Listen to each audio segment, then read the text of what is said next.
धाकड़ खबर, बेखौफसमा बेबाक अंदाज।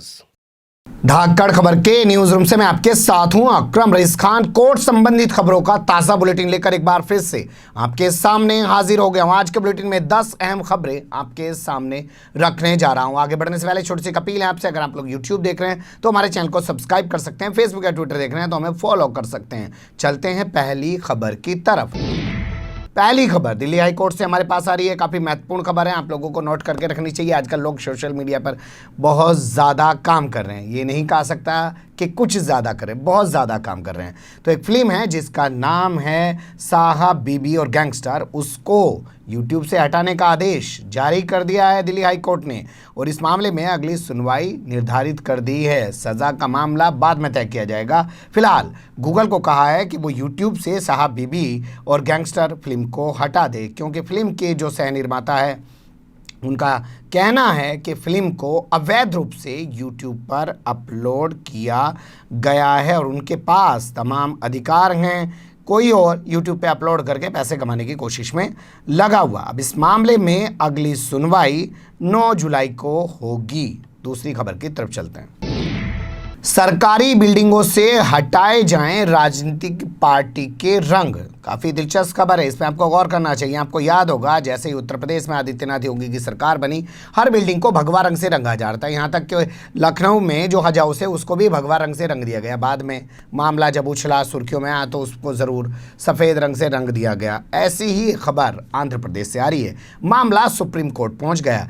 पंचायत जो जितने भी भवन हैं, ग्राम पंचायत के जितने भी भवन हैं, जितनी भी बिल्डिंग है, उनको नीले, सफ़ेद और हरे रंग से रंग दिया गया और ये तीनों रंग वहाँ की सत्तारूढ़ पार्टी जो है उसके झंडे में शामिल हैं। मामला सुप्रीम कोर्ट पहुंचा तो सुप्रीम कोर्ट ने आंध्र प्रदेश हाईकोर्ट के फैसले को सही करार दिया और जगन मोहन रेड्डी सरकार को झटका दिया और उन्होंने कहा कि वो हाईकोर्ट के फैसले पर रोक नहीं लगाएंगे। जगन मोहन रेड्डी सरकार इस मामले में जो हाईकोर्ट ने आदेश दिया है उसका पालन करे, यानी कि जितनी भी ग्राम पंचायत की बिल्डिंग हैं उन पे नीला, सफ़ेद और हरा जो रंग किया गया है उसको हटा दे, क्योंकि ये बताया जा रहा है कि केसीआर जो कांग्रेस है उसके झंडे से जुड़ा हुआ है।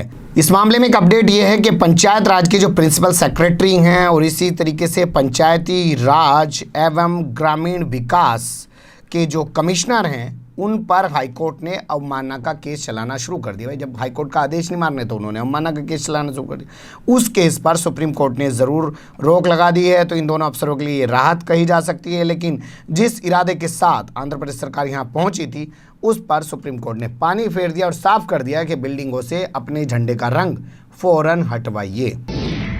गैस रिसाव के लिए पूरी तरह जिम्मेदार है उत्तर कोरिया की कंपनी LG पॉलीमर्स इंडिया और उसके खिलाफ जो अभी तक एक्शन लिए गए हैं वो वापस नहीं लिए जा सकते। NGT नेशनल ग्रीन ट्रिब्यूनल ने इस पूरे मामले में ये नया आदेश जारी किया। बता दें आपको, विशाखापत्तनम में 7 मई को गैस रिसाव हो गया था सुबह 3 बजे के आसपास। उसके बाद 12 लोगों की मौत हो गई थी, दर्जनों सैकड़ों की तादाद में लोग बेहोश होकर गिर गए थे। इसके अलावा सैकड़ों की तादाद में जानवर भी बेहोश होकर गिर गए थे। कई दिनों तक इस गैस का प्रकोप वहाँ चलता रहा। LG पॉलीमर्स इंडिया नाम की कंपनी है, उससे गैस रिसाव हुआ था। उत्तर कोरिया की कंपनी बताई जाती है। इस पूरे मामले में सोमोटो कॉग्निजेंस लेते हुए NGT ने सुनवाई की, यानी कि स्वतः संज्ञान लेते हुए सुनवाई की और इसमें NGT ने 50 करोड़ रुपए का जुर्माना इस कंपनी पे लगा दिया।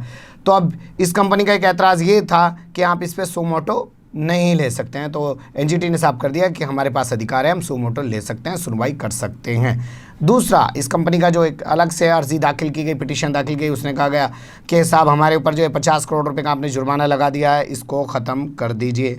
लेकिन उसको NGT ने, ये भी कोर्ट ही है, ख़त्म करने से साफ इनकार कर दिया। ट्रिब्यूनल जितने होते हैं वो भी कोर्ट की श्रेणी में ही आते हैं और साफ कहा कि पर्यावरण मंत्रालय का एक सदस्य होगा, इसी तरीके से केंद्रीय प्रदूषण नियंत्रण बोर्ड CPCB का एक प्रतिनिधि होगा और इसी तरीके से आंध्र प्रदेश सरकार के 3 प्रतिनिधि होंगे। इन 5 को मिलाकर एक कमेटी बनाई जाएगी जो पर्यावरण की क्षतिपूर्ति के लिए, यानी कि जो नुकसान हुआ है उसका निर्धारण करेगी, उसको बताएगी। उसके बाद आगे के जुर्माना जो है वसूलने की प्रक्रिया शुरू की जाएगी। तो अपने आप में बड़ा झटका है एलजी पॉलीमर इंडिया के लिए। अगली खबर का रुख कर लेते हैं। ब्याज माफ करने से आरबीआई ने कोर्ट में कर दिया साफ इनकार। आपको पता है आगरा के रहने वाले एक शख्स थे गजेंद्र सिंह, वो पहुंचे एक पिटीशन लेकर सुप्रीम कोर्ट में। उन्होंने कहा ठीक है साहब, पहले कहा 3 महीने की ईएमआई मत दीजिए, अब लॉकडाउन आगे बढ़ा दिया तो फिर कह रहे हैं कि 3 महीने की और मत दीजिए, यानी कि 6 महीने की ईएमआई तो देनी नहीं है। तो जब ईएमआई नहीं देंगे हम तो ब्याज क्यों थे? आपको तो पता है बैंक का ब्याज कैसा होता है, जैसे ही ईएमआई नहीं देंगे तो ब्याज के ऊपर ब्याज चलेगा। वैसा रूटीन ब्याज तो चलता ही है भाई। आपने ईएमआई नहीं दी तो पैसा आपके मूल में जुड़ गया, अब उस पर भी ब्याज चालू हो गया है। अगले महीने फिर आपने नहीं दी, फिर आपके उस पर जुड़ गया। तो इसको लेकर पिटीशन दाखिल की और कहा कि सरकार से पूछिए कि वो ब्याज क्यों नहीं माफ़ कर रही है। ब्याज माफ़ नहीं कर रही है तो ईएमआई जो है रोक लगाने का क्या मतलब बनता है? उससे कोई फ़ायदा तो होना नहीं है। बाद में इकट्ठा होकर आदमी को देना पड़ेगा और उस तमाम पैसे पर, मान लीजिए किसी आदमी की 15,000 की ईएमआई है, 6 महीने में 15 छिका 90,000 रुपये को 90,000 रुपये पर ब्याज बनेगा, तो उसकी तो शामत आ जाएगी जब वो 6 महीने बाद उसको देगा। तो रोक लगाने की मांग की थी, इस पर आरबीआई से जवाब तलब किया गया था। आरबीआई की तरफ से जवाब आ गया है। उन्होंने कहा साहब हम जो है ब्याज पर छूट नहीं दे सकते हैं, ब्याज तो हमारा जारी रहेगा। ये आपके लिए झटके वाली खबर है। सरकार क्या कर दे वो एक अलग बात है। अगली खबर का रुख कर लेते हैं। इंडिया की जगह भारत या हिंदुस्तान नाम करने से सुप्रीम कोर्ट ने कर दिया इनकार। लेकिन एक दिलचस्प पॉइंट आया, वो मैं आगे बताऊंगा, पर अभी सुन लीजिए। सीजेआई एसए बोबड़े की बेंच ने आखिरकार इस मामले की सुनवाई की और सुनवाई करने के बाद इस मामले को खारिज कर दिया। कहा कि जब संविधान में लिखा हुआ है कि भारत ही इंडिया है और इंडिया ही भारत है, तो फिर आपको ऐसी डिमांड करने की ज़रूरत क्या है। इस पर जो वकील है, जो मैं बताने जा रहा हूँ वो सुन लीजिए। इस पर जो वकील है पिटिशनर का, उसने कहा साहब अच्छा ऐसा है, हमारी जो ये पिटिशन है आप इसको ज्ञापन मान लीजिए। ज्ञापन होता है ना, आपने एसडीएम के थ्रू राज्यपाल को ज्ञापन भेज दिया, आपने डीएम के थ्रू मुख्यमंत्री को, प्रधानमंत्री को ज्ञापन भेज दिया। तो अब ये देखिए इनकी कलाकारी, सुप्रीम कोर्ट के chief justice of India S A Bobde के जरिए प्रधानमंत्री को ज्ञापन भिजवा रहे, सरकार को ज्ञापन भिजवा रहे। क्या कलाकार की चीज़ है। कोर्ट के आदेश पे जब वो ज्ञापन चढ़ के जाएगा तो उसकी कितनी अहमियत होगी। कहा कि सरकार को भेज दी थी, उन्होंने कहा ठीक है मान लेते हैं तुम्हारी बात को, सरकार को कह देते हैं कि वो इस मामले पे ज्ञापन की तरह इस मामले को ले और इस पर ध्यान दे। बता दें इस मामले को लेकर सबसे पहले सुनवाई होनी थी फ्राइडे को, लेकिन जस्टिस एसए बोबड़े जो हैं वो छुट्टी पे थे। उसके बाद फिर होनी थी मंगलवार को, फिर वो छुट्टी पे थे। फिर उसके बाद अगले दिन जाके इस पूरे मामले में सुनवाई हुई और सुनवाई के बाद उन्होंने इसको खारिज कर दिया। लेकिन अब गेंद सरकार के पाले में चली गई और सरकार तो 2 मिनट में ये कह सकती है साहब सुप्रीम कोर्ट ने हमें कहा, वहाँ से ज्ञापन भेजा और हमने तो ये फैसला ले लिया, इब्जा नाम में से हम तो हटा रहे इंडिया। अगली खबर का रुख कर लेते हैं। उत्तर प्रदेश के 69,000 टीचर्स की भर्ती पर एक बार फिर से कोर्ट का हथौड़ा चल गया है। बता दें आपको ये शिक्षक भर्ती आदित्यनाथ योगी के आने के बाद से खटाई में पड़ी हुई है। पहले भी इस पर रोक लगी हुई थी, अभी फिलहाल इस पर से रोक हटी, उसके बाद भागम भाग में तमाम चीज़ें शुरू की गई। लेकिन फिर भ्रष्टाचार, धांधली, ऊल जलूल सवाल, ये तमाम चीज़ें खड़ी हुई तो फिर से इलाहाबाद हाई कोर्ट की जो लखनऊ बेंच है उसने इस पर रोक लगा दी है। जस्टिस आलोक माथुर ने कहा है कि जो परिणाम है उस पर सरकारी पूरी तरह सहमत नहीं है। हलफनामा सरकार ने दिया वो मान रही हैं कि प्रश्न गलत हैं और एक प्रश्न के कई उत्तर नहीं हो सकते हैं। तो इसके अलावा जो पिटिशनर हैं वो तो सब बता ही रहे हैं कि पूरी तरह से रोक लगाने की मांग कर रहे हैं, धांधलीबाजी की बात कर रहे हैं उसमें। तो इसलिए इस पर पूरी तरीके से परिणाम पर रोक लगाई जाती है। और साथ ही जो चयन की प्रक्रिया, यानी कि रिजल्ट तो आउट हो गया ना, ज्वाइनिंग चल रही है आजकल, चयन किया जा रहा है, तो चयन प्रक्रिया पर भी पूरी तरह रोक लगा दी है लखनऊ हाई कोर्ट ने। और इस पूरे मामले में यूजीसी के सेक्रेटरी से कहा है कि वो एक कमेटी बनाएं, जो स्पेशलिस्ट हैं उन लोगों की, वो जांच करे और जांच करने के बाद रिपोर्ट पेश करे कि कहाँ पे किस तरीके से क्या विवादित है इस मामले में। अब अगली सुनवाई जो है वो यूजीसी की रिपोर्ट आने के बाद जो है होगी और तब हमारी नज़र से गुजरेगा तो हम भी आपके सामने लाने की कोशिश करेंगे। तारीख है 12 जुलाई। पत्रकार उपेंद्र राय की पिटीशन पर सुप्रीम कोर्ट ने ईडी से जवाब तलब कर लिया है। क्यों मांगा है जवाब वो थोड़ा सा समझ लीजिए।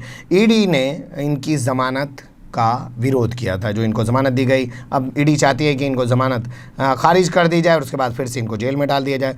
13 महीनों से जेल में बंद थे उपेंद्र राय और इनको हाई कोर्ट ने ज़मानत दी थी। उसके बाद इनकी ज़मानत को जो है ईडी चुनौती दे रहा है लगातार। मनी लॉन्ड्रिंग के मामले में ये 9 जुलाई को ज़मानत रिहा हुए थे, 13 महीने तक जेल में बंद रहे थे। सहारा समय के पत्रकार हैं, आप देखते होंगे, उस पर एंकरिंग भी करते हैं।